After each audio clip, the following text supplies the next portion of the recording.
Hi, this is Jay with Jay Pryor Coaching. Thanks for joining me. You know, I asked you last week to what's your word for the year, and to pick a word or a theme for the year, and I hope you've done that. And if you haven't, then here's another opportunity, right? So my word for the year is shameless, and that for me means without shame. I think I mentioned I've been doing some shadow work this past couple of months, some stuff coming up for me. Just when you think it's all done, right? It's never done.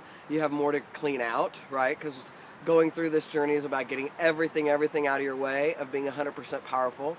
And so my word is about like moving forward without any shame, and also just being shamelessly happy and shamelessly joyous and shamelessly into all the things I'm into, the spiritual work I do, the love I have for people. Every once in a while, you know, what comes up for me around that is it's just not cool being a spiritual dude. And, you know, I've had to deal with myself around that.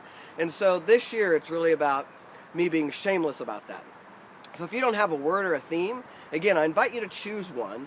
My friend Cheryl Miller, CherylMillerville.com, talks about how she's a coach, and she talks about how don't set a New Year's resolution, but set an evolution, like you evolving, right?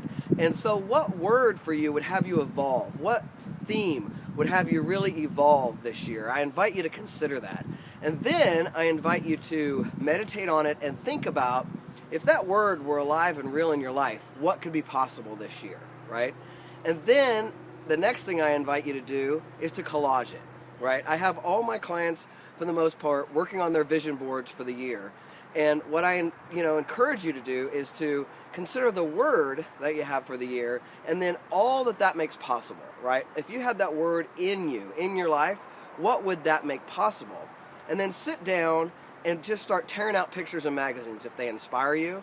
And then you can arrange them and have a collage or a vision board that you can look at all year long, which will keep you present to this. Because I promise you, you can choose a word or a theme for this year, but if you don't do something that has you present to that so that you're looking at it, you're going to go unconscious, right? That's what we always know we're going to do. We're going to go unconscious because we're human. And so this year, again, pick a word, pick a theme, something that inspires you, something that has you evolve this year. And then collage it. Make it in front of you. Put it up in your room so you see it every single day, or in your office, right? So that's what I invite you to do this week. Thanks again for joining me. I love being with you.